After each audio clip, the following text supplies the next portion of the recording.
Bismillahirrahmanirrahim. Assalamualaikum warahmatullahi wabarakatuh. Alhamdulillahirabbil alamin. Allahumma shalli ala Muhammad wa ala ali Muhammad.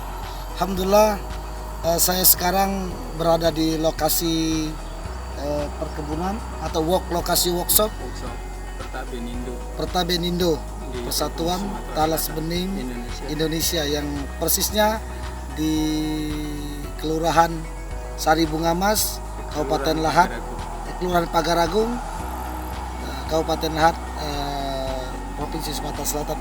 Saat ini saya bersama seorang yang tidak asing lagi di dunia pertanian dan perkebunan, khususnya di Kabupaten Lahat, yang beliau juga sebagai salah seorang nahkodai agrowisata Pondok Pesantren Abu Bakar As-Siddiq, Kabupaten Palawang. Beliau adalah Pak Kustanto SP, dan beliau akan bercerita tentang bagaimana talas bening ini dan potensi profitnya seperti itu, dan berbagai macam yang terkait dengan talas bening. Langsung saja kita sapa dan kita tanyakan banyak hal tentang talas bening ini bersama beliau. Assalamualaikum Bang. Waalaikumsalam. Bisa cerita bagaimana talas bening ini dari awal dan potensi profitnya seperti itu? Terima kasih. Assalamualaikum warahmatullahi wabarakatuh.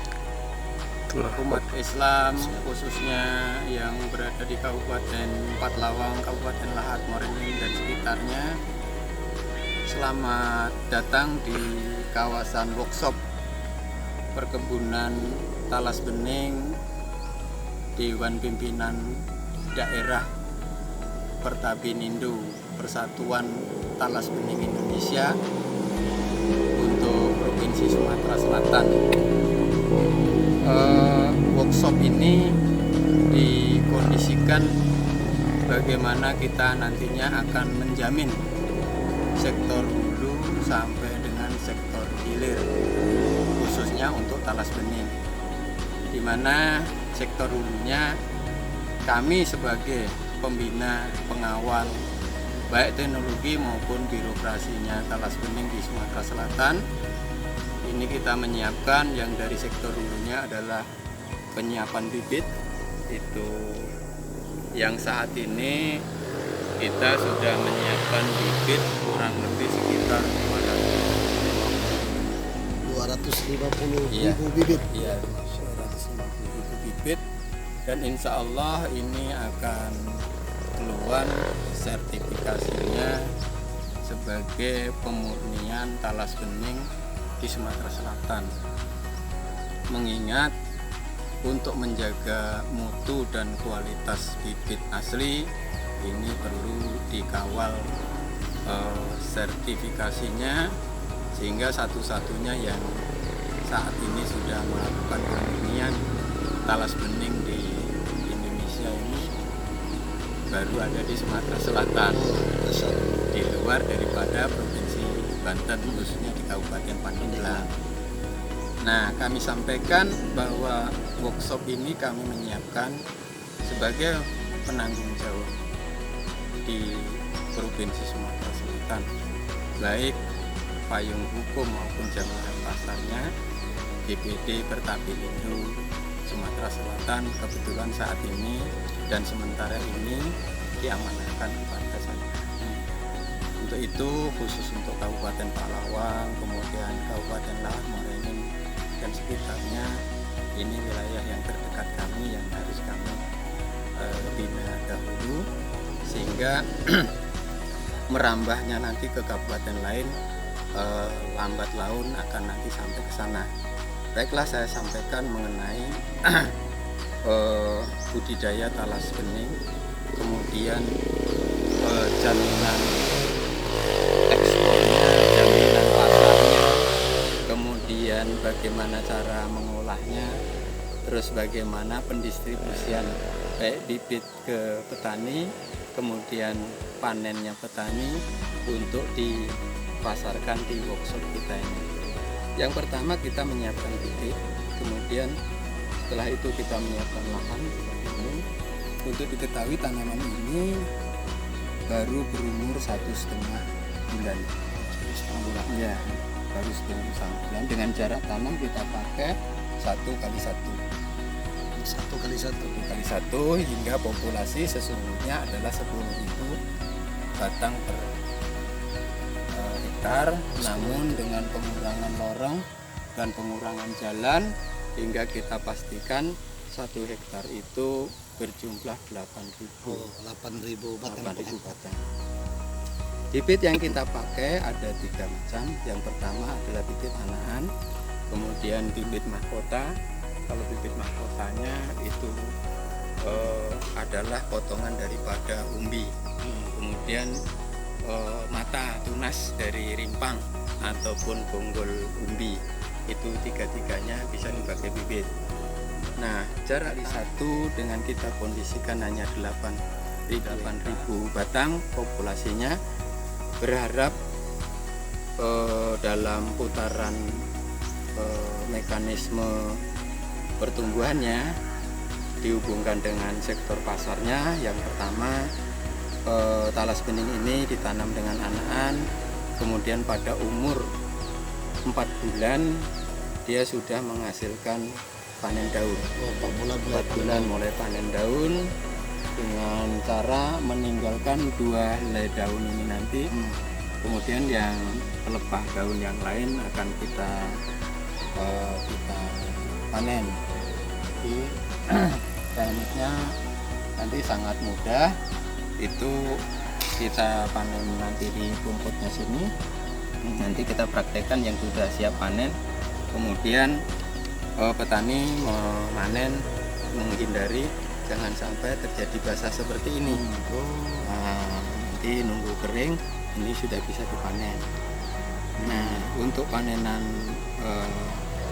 daun ini rata-rata per hektar untuk panen perdana itu sekitar 1,5 sampai 2 ton. Jadi satu hektar itu bisa 1,5 sampai 2 ton. Umur 4 bulan. Umur 4 bulan panen perdana untuk daun. Dan itu kami tampung dengan harga Rp1.000. Oh, dengan harga Rp1.000. Jadi 1,5 sampai 2 juta. Ya, untuk panen perdana.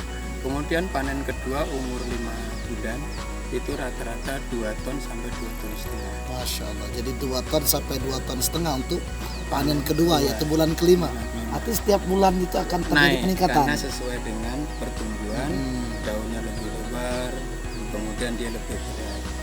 Nah, maksimal itu rata-rata di umur 8 bulan, panen yang 8 bulan itu bisa mencapai 3 ton sampai 4 ton. Masya Allah, 3 ton sampai 4 ton per hektar ketika sudah mencapai usia 8 bulan. Artinya kalau dia mau dipanen umur 1,5 tahun, dia punya kesempatan panen daun sekitar 14 kali. 14 kali panen daun, dan kita rata-ratakan seandainya 1 kali panen 14 kali panen dalam usia 1,5 tahun. 1,5 tahun. Itu kalau kita panen rata-rata 2 ton per bulan, itu sudah dapat angka 28. Oh, jadi 28 juta. 280 ton. Iya.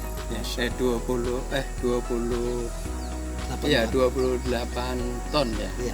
Jadi itu berarti sebenarnya itu adalah jumlah minimal. Iya. Karena setiap bulan ini terjadi peningkatan. Peningkatan. Nah, oleh karena itu barangkali pada waktu panen daun ini sesungguhnya sudah bisa mengembalikan modal bibit. Nah, kemudian hanya dari daun itu sudah bisa bahkan lebih dari modal awal pertama, itu modal bibit 28 juta per hektar. Per hektar per 1,5 tahun ya. Artinya kenapa 1,5 tahun? Kalau 1 tahun itu umbinya masih berukuran 5 kilo, kurang lebih sekitar 5 kilo, hingga kalau kita konversi jumlah populasi tanaman itu baru mencapai angka panen 40 ton. 40 ton itu kalau kita beli harga Rp1.000. Jadi ada angkanya kurang lebih sekitar 40 juta. Namun ketika digeser panen mundur 1,5 tahun lagi, itu bisa menambah jumlah berat umbi itu sekitar 5 kilo lagi. Artinya bisa sampai 10 kilo. Nah, ketika kita kalikan 10 kali 8.000 itu sudah 80 ton. Dalam arti kata kalau kami beli harga 1.000 rupiah itu sudah mendapatkan 80. Jadi untuk panen umbi dengan usia talas bening 1,5 tahun maka diprediksi 80 ton. Iya. Jadi 80 ton dengan harga konversi umbi 1 kilonya 1.000 berarti muncul angka 80 juta rupiah. Iya, ditambah dengan panen perdana panen daun tadi 28 juta. Berarti di situ sudah terkumpul 108 juta. Barangkali ya, prediksi. 1,5 tahun ya. Itu dengan hitungan panen daun tadi dihitung dengan minimal. Nah, kemudian yang lebih menjanjikan lagi, karena untuk panen tanaman kedua nanti petani tidak perlu membeli bibit karena dia sudah punya bibit mahkota, kemudian anak-anaknya sudah banyak, tinggal dia melaporkan kepada kami berapa perkembangan bibit yang ada di salah satu petani yang mengelola agar nanti didaftar. Kalau tidak didaftar ke kami nanti kita tidak bisa membeli hasil panennya karena dianggap itu ilegal karena tanpa terdaftar di panen. Itu salah satunya. Kemudian bagaimana dengan untuk penanaman yang kedua setelah panen perdana maka tidak perlu membeli bibit lagi. Jadi para petani cukup menggunakan umbi-umbi yang hasil panen tadi sama tunasnya yang dipakai untuk bibit. Iya. Kemudian bagaimana dengan sikap kami sebagai workshop, sebagai koordinator? Yang pertama, menjamin hukum. Artinya bahwa bibit yang kita serahkan dan ditanam itu adalah bibit yang legal, bermutu dan dipertanggungjawabkan. Artinya dari kami kita serahkan akan kembali ke kami. Kemudian di workshop sendiri harus kita siapkan nanti itu mesin perajang, kemudian open untuk pengeringan gaplek, menyiapkan mesin tepung, menyiapkan mesin parut umbi. Nah, ini yang kami nanti akan berangkatkan ke 9 negara. Jadi untuk daunnya itu dirajang sebagai bahan tembakau anti nikotin. Kemudian untuk ekstrak obat-obatan herbal, ini saat ini sedang diteliti oleh para profesor dan sudah ditemukan varian-varian untuk. Kemudian untuk masing-masing negara itu memiliki spesifik permintaan. Ada yang meminta brazen, artinya umbi segar, kemudian daun yang sudah dirajang dengan kondisi prosentasenya kadar air. Kemudian ada juga yang meminta lembaran kering. Nah, ini kita mesti punya kuota permintaan untuk mereka. Alhamdulillah anak-anak sudah mencatat. Petani yang tergabung di bawah workshop ini tidak perlu khawatir tentang pangsa pasar. Iya. Artinya pihak workshop sendiri yang akan langsung menjadi penampungnya. Pembelinya yang kemudian pihak workshop inilah yang kemudian sudah menjalin MOU dengan beberapa negara, 9 negara. Jadi talas bening ini selain dia untuk kebutuhan domestik juga kebutuhan ekspor. Jadi dengan hari ini dengan begitu banyak permintaan dari negara-negara luar. Jadi negara luar itu sudah memulai bagaimana mereka membuat rokok yang anti nikotin. Nah, salah satu di antara bahan itu diutamakan dari daun talas bening ini tidak mengandung nikotin. Maka itu bergeser beberapa negara mengikuti karena mereka memikirkan juga kesehatan bagi perokok. Jadi ini nanti untuk tembakau herbal, dan itu rasanya bagi yang sudah menikmati itu katanya luar biasa karena kami tidak merokok jadi tidak bisa nyicipi. Jadi ada istilah kawan itu rokok syar'i gitu. Iya, Sari. Iya, kira-kira seperti itu. Kesimpulan terakhir untuk para petani muslim dimanapun berada dan petani umum, silahkan merapatkan dengan usaha milenial ini. Barangkali inilah yang kita dapatkan saat ini, berinvest agronomi yang cepat kembali investasinya dan berangkai, dalam arti kata tanam sekali akan panen berkali-kali. Nah, ini yang nanti berharap ini menjadi tingkat kesejahteraan para petani yang luar biasa. Jadi panen sekali. tanam sekali, panen berkali-kali. Iya. Jadi dengan disampaikan sekali lagi, masa panen 1,5 tahun dengan modal awal 28 juta, maka diprediksi minimal maka mencapai keuntungan omset itu 108 juta. Jadi untuk modal barangkali untuk bibitnya sendiri itu 3.500 satu anakan. 3.500. Itu untuk 8.000 itu membutuhkan dana 28 juta. Nah, kemudian untuk biaya pupuk organik dan persiapan lahan, kemudian pemeliharaan, upah panen dan lain sebagainya kurang lebih sekitar 12 juta. 12 juta. Jadi angka modal 40 juta. sekitar 40 juta. Dan itu akan dikembalikan dimulai dari umur 4 bulan sampai dengan 1 tahun. Jadi 1 hektar itu 40 juta sekitar itu. untuk pupuk, perawatan Perawatan, sampai upah panen dan panen. seterusnya 40 juta. Ya. Jadi kalau 3 hektar 120 juta. Iya. Nanti 120 untuk juta iya dengan minimal keuntungan kembali tadi ya. 300-an. 300 juta. Iya. Kita lihat nanti sebesar apa umbinya.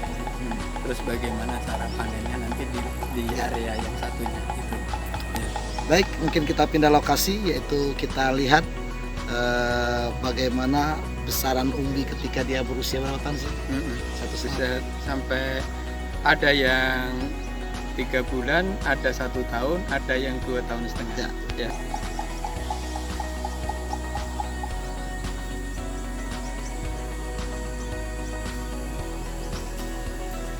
Jadi disampaikan kepada seluruh umat muslim, petani dimanapun berada, saat ini kita melihat sampel daripada pertumbuhan umbi. Jadi talas bening ini mempunyai spesifik umbinya bertumbuh vertikal, tidak terlalu banyak ke dalam, kurang lebih ke dalam itu sekitar 20 cm. Kemudian di sana ada rimpang, dan dia memiliki akar serabut. Kemudian yang kita lihat contoh ini adalah umbi yang sudah umur kurang lebih 2,5 tahun. Ini sudah 2,5 tahun. Jadi nanti petani tinggal memilih kapan mau 1,5 tahun, mau 2 tahun, mau 3 tahun. Ini adalah umur umbi yang sekitar 2,5 tahun. Ini sudah memiliki berat 22 kilo. Jadi 22 kilo kalau ini dipanen 2,5 tahun untuk populasi 8.000 tanaman, itu sudah mendapatkan kurang lebih sekitar 160 ton ya minimal. Dan angka itu ya otomatis kalau kita beli harga 1.000, petani mempunyai hasil produksi untuk umbi saja ini 160 juta. Dan hitungan itu sebelum kita mendapatkan panen umbi sebelumnya. Kita lihat di sana adalah bibit diambil dari ujung umbi, kemudian kita tanam di planter bag ini. Ini umur tanaman baru kurang lebih 2 bulan. 2 bulan. Kalau yang ini yang kecil ini 1 bulan. Usia 2 bulan ya. Jadi nanti panen dia sendiri itu caranya menggunakan dua helai daun. Dua helai daun ini kita panen, kemudian dengan cara panen seperti ini kita potong, kemudian ini kita potong segini. Ini untuk pengamanan. Nah, nanti lebih jauh nanti saya berikan file untuk budidaya dan dinamika penanaman talas bening. Daun, kemudian dia punya daun ini rata-rata 1/4 kilo. Jadi setiap daun 4 ini bisa beratnya 1 kilo. Ini. Ini mencapai 1 kilo satunya. Seperempat kilo. Ini tempat. Jadi kalau 4 daun itu untuk anakan ini diambil dari tunas timpang. Cara mengambilnya seperti ini. Ini sudah. Nah, dan ini tanda bahwa ini adalah talas bening karena di dalamnya kuning. Ini petani yang pertama sudah panen bibit, jadi nanti petani hasilnya adalah umbi, daun dan bibit. Ini umbi, daun dan bibit. Nah, cara pengambilannya nanti ini diambil, kemudian ini dipotong. Nah, ini. Siap tanam. Ini langsung bisa ditanam. Langsung bisa ditanam. Jadi untuk sebelum panen umbi juga petani sudah bisa nanam lagi dari anakannya. Jadi tidak usah menunggu masa panen. Masa panen petani sudah bisa tanam anakannya. Nah, kemudian di akhir panen petani bisa panen umbinya. Seperti ini. Ini juga nanti bisa dibawa untuk ditanam mana dekat masjid. Jadi ini bibit tunas, Bibit anakan. Bibit anakan yang diambil dari tunas yang tumbuh di umbi talas bening ini. Ini umur 1,5 tahun. Jadi ini sudah bisa dipanen. Kira-kira berat sekitar 8-10 kilo. Oke, Pak. Oke. Ini salah satu pertanaman talas bening yang sudah berumur 2,8 tahun. 2 tahun 8 bulan. Nah, di sini sudah muncul tunas-tunas anakan. Dimaksudkan bibit mahkota. Nanti kalau kita sudah panen ini perlu kita potong segini. Berat, kemudian dipotong. Ini namanya bibit mahkota. Bibit unggul lah. Bibit unggul yang dimiliki petani saja. Karena yang panen petani. Kemudian langsung kita tanam di bawahnya. Jadi dicabut, ini langsung ditanam di bawahnya. Hari ini panen, hari ini tanam. Kemudian ada juga konsepnya 4 bulan sebelum panen umbi, bibit ini sudah ditanam. Artinya pas ini dicabut, umur 4 bulan anakan ini sudah panen baik. Nah, ini termasuk anak-anaknya seperti ini. Jadi sebelum umbi ini dipanen, mahkotanya diambil, anak-anaknya ini kita panen, kemudian kita potong, kita sudah ditanamkan di sebelahnya. 4 bulan sebelum panen. Artinya nanti pada umur 4 bulan panen ini sudah panen daun. Itu barangkali yang bisa kami sampaikan. Mesin Langsung kita lihat ke belakang. Iya, Pabrik pengolahan. Iya, hasil panen talas bening yang juga terdapat di area workshop ini. Iya. Mesin perajang ini berkapasitas 1 jam penggilingan 1 ton. 1 jam Iya, penggilingan 1 ton. 1 ton. Ya, ini kita pakai tenaga dinamo untuk mencacah. Ini pisaunya. Ini pisaunya. Nah, nanti bisa dilihat itu di YouTube-nya.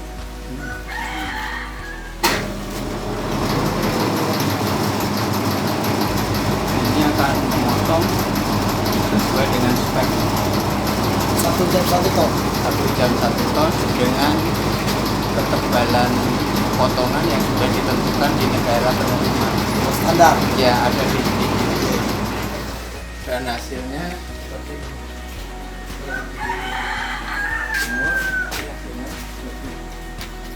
Nah, hasil ini nanti akan kita lanjutkan. Ini adalah gaplek. Gapleknya talas bening yang sudah diolah sedemikian rupa hingga ini higienis dan tidak gatal lagi. Ini ada beberapa trik waktu pembuatan. Nah, kemudian dari sini sebenarnya dari waktu ngerajang itu, waktu marut itu langsung kita masukkan ke oven di sini. Ini ovennya. Kita lihat pengeringan untuk tas pengerjaannya. Ini kita lagi itu panas dari situ, pasang blower dari situ, kemudian tunggu itu buat, kemudian panasnya masuk ke sini.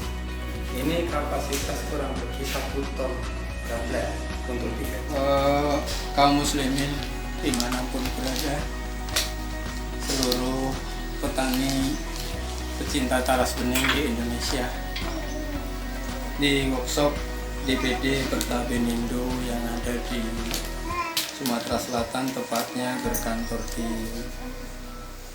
Lahat ini, kita nantinya akan merancang dari gaplek yang sudah kita buat tadi seperti ini. Ini adalah gapleknya yang ukuran Zeiss 1. Ini siap konsumsi. Siap konsumsi boleh. Ini langsung digoreng enak. Ini menjadi crispy bentuk-bentuk chicken. Kalau dari parutan ini, tapi kalau mau bentuknya rajangan sendiri chicken yang lain silakan. Nah, bumbunya itu ngikuti selera. Mau bumbu rendang, mau bumbu apa ya, silahkan saja. Kemudian kalau keripiknya mau yang apa, yang natural tuh disebut apa, yang biasa, original, ada yang asin, ada yang manis, itu tergantung.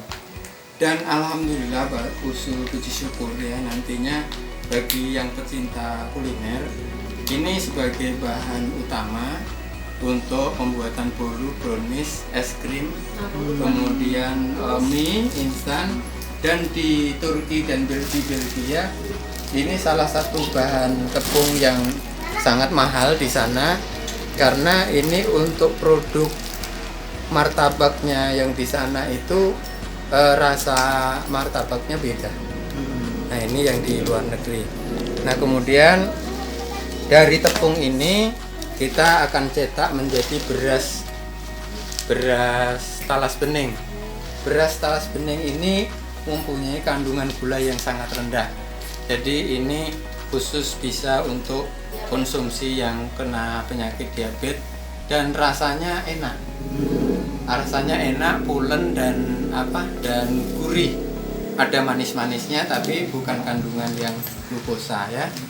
Nah, kemudian untuk lainnya ini kita buat makaroni. Nah, untuk tembakunya itu khusus kita buat untuk tembakau. Itu nanti akan saya kasihkan foto sama sayurnya saja ya. Nah, itu diantaranya. Dan mohon restu dari seluruh petani dan muslimin di Indonesia pada umumnya, keberkahan Allah, hasil bumi Allah yang diciptakan Allah, dikagumi oleh umat sedunia yang asalnya dari Indonesia. talas bening adalah berkah Allah.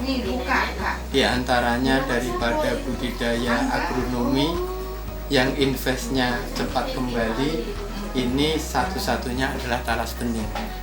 Di mana talas bening ini ditanam anakan pada umur 4 bulan sudah mengembalikan mendapatkan nilai produksi, hingga olahannya sampai ke hilirnya menjadi bahan makanan, bahan pakan, bahan pokok yang luar biasa, hingga jaminan pasarnya sampai luar negeri. Ini yang bisa kami jelaskan, Ustadz. Mudah-mudahan dengan kerjasama kita, gerakan kita, kita saling mengayomi, kita saling melindungi petani yang mengusahakan talas bening, dari mengawal tanam, mengawal budidaya, pemeliharaan, sampai menjamin pasar. Nah, itu kita lakukan semuanya. Mudah-mudahan pemirsa yang bisa melihat tayangan ini yang penyampaian langsung dari kami, artinya kami yang menerima hasil, jangan ragu-ragu untuk bergabung bersama. Terima kasih. Wassalamualaikum warahmatullahi wabarakatuh. Waalaikumsalam. Ya, demikian tadi penjelasan detail dari Pak Kustanto SP yang sekaligus beliau adalah ketua Pertabipindo Provinsi Sumatera Selatan. Jadi sudah kita jelaskan, sudah kita dengarkan tadi, beliau melakukan pendampingan dari awal sampai ke pemasaran. Seperti jadi para petani atau orang-orang yang terlibat ingin berinvestasi di talas bening ini, insya Allah terjamin pangsa pasarnya dan profitnya seperti itu. Demikian, mudah-mudahan menjadi sebuah kebaikan, keberkahan. Assalamualaikum warahmatullahi wabarakatuh.